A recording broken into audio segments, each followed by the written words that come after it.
Ambassador Husam Zomlot, it's an absolute privilege to welcome you.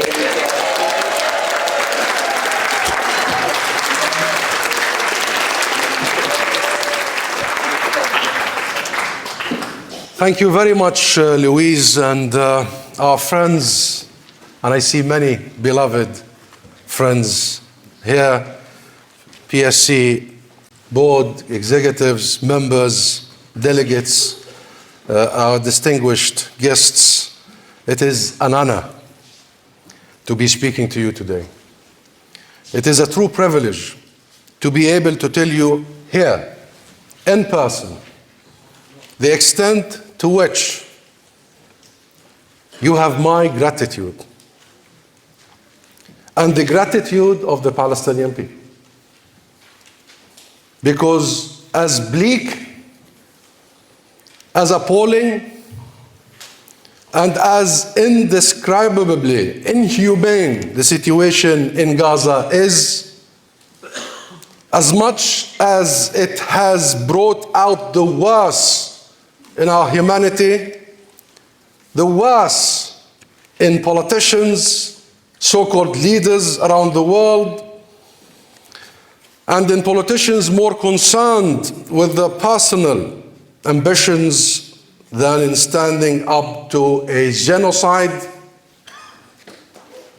It has also brought the best out in millions upon millions of the people of this world. And in the UK in particular. And for that, you here at the PSC have been absolutely instrumental. With your tireless work in organizing marches, rallies, demonstrations, lobbies, activities, civic activities, all over the country, all over, up and down the country, day in, day out, your tireless work in bringing awareness to people about the situation in Palestine. Your relentless efforts in getting people out of to the streets, enabling them to show their disgust at Israel's genocide in Gaza and all over Palestine. You stand at the vanguard, my friends, and I mean it from the bottom of my heart. Every and each one of you here. Stand at the vanguard at what is becoming a global movement for justice in Palestine. I bow for every and each one of you. And I am told that only in the last 4 months or so, you have mobilized, you have multiplied, you have increased from 70,000 subscribers to 300,000 subscribers to the PSC.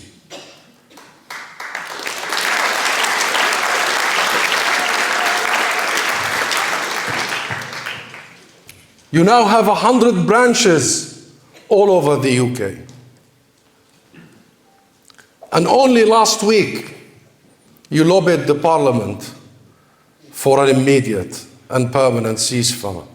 80,000 of you took part, direct part in that. This is commendable. This is inspiring. This is empowering. And I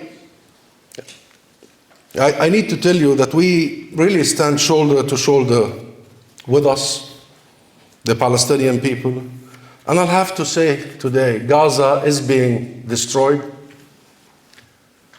The mass murder of our children, of our people, is continuing unabated, unhinged. 100,000 Palestinians have been either killed, maimed, disappeared, missing, still under the rubble until this moment. 70% of our housing stock in Gaza is gone. All of our education sector has been bombed. The entire Gaza university stock is destroyed. 375 schools bombed. You know the story about the Israeli obsession with our hospitals as well. But I am here to promise you, we will rebuild Gaza.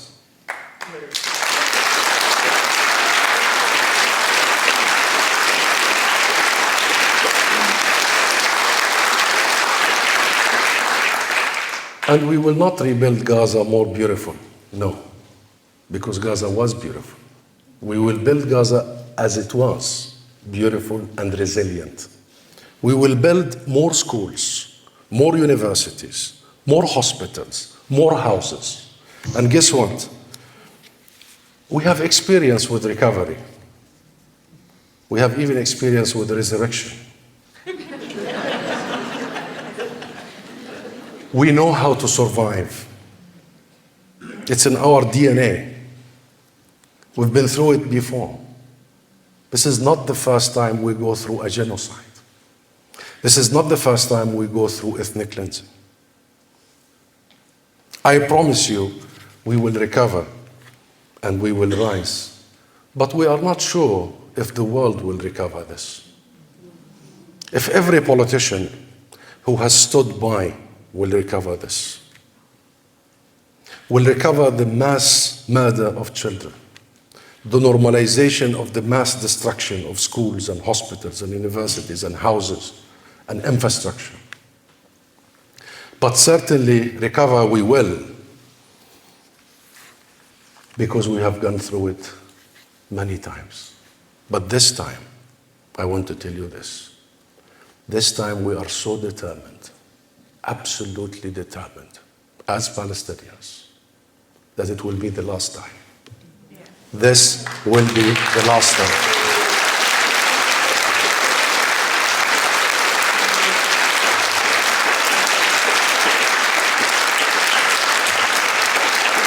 Never again, never again, we will allow Israel to mass murder our children.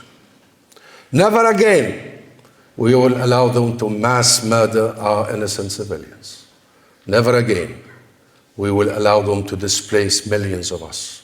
Never again, we will allow them to destroy our lives, destroy our future.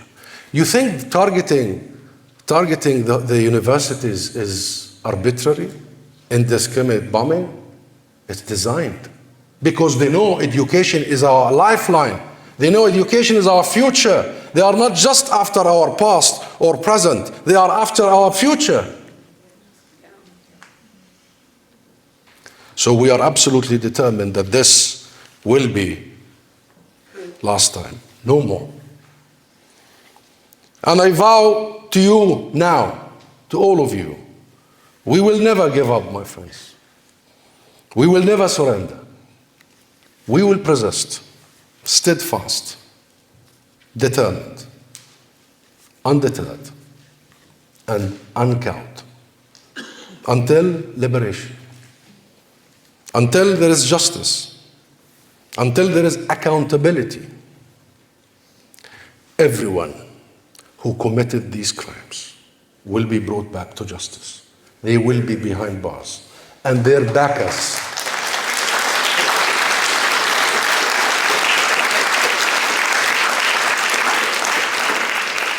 and until the Palestinian people achieve our rights equal to all other peoples in the world, our right to freedom from oppression, our right to return to our homes, our properties, our farms, our lives, and our right to self-determination, we will continue. So my friends, your support and solidarity have been unmatched. Unmatched. And by the way, worldwide. Now London, Britain, the UK is the epicenter of activism and support and solidarity, the true solidarity. You have become the capital of Palestinian solidarity. And I salute you.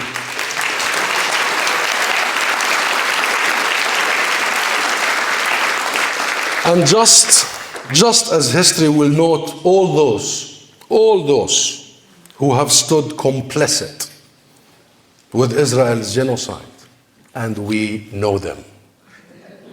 We will remember them. We will not forget any of them. But as much as that, as much as we remember you, we'll never forget any of you. We will remember, history will remember all those who stood in the right side of history.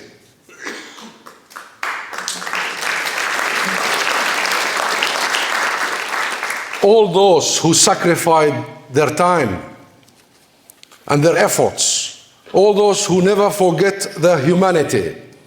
You bring us hope, my friends.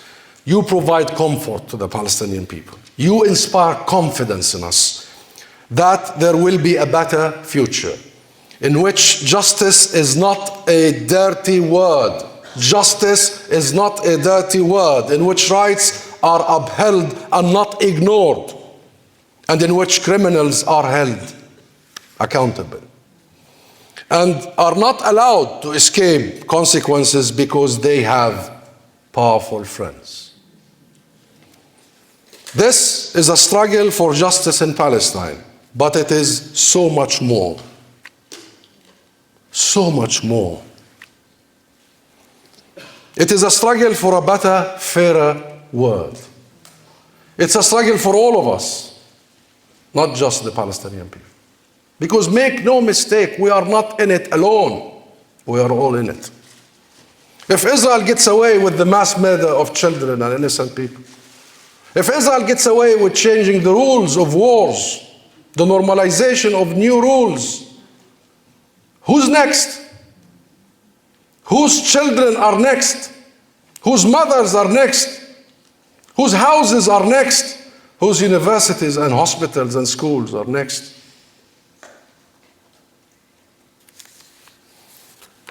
A struggle for a world of law and morality. All those who have been going out of their way to shield Israel, to allow Israel to drag them into this immoral orbits of wars and aggressions and genocides and ethnic cleansing, is undermining our very humanity, our very universal values. And those universal values are not exclusive. They don't belong to one club. They don't belong to the few. They belong to all of us. The never again after the Second World War was never meant to be for the few. It was meant to be for every and each one of us.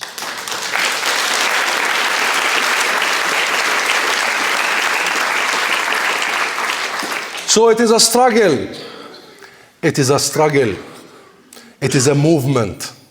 It is an energy that we must all take seriously, because it affects us all.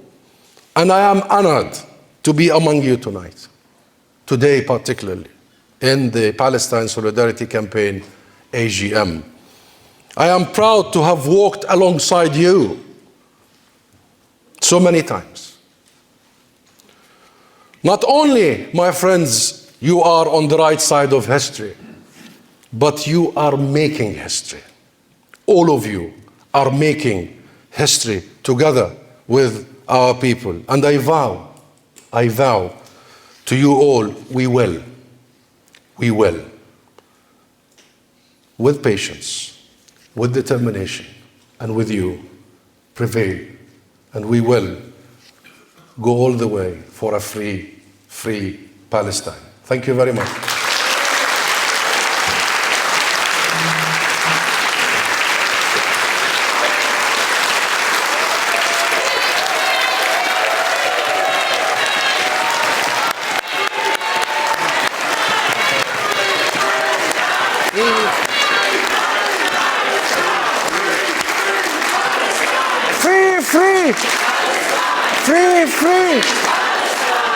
Free!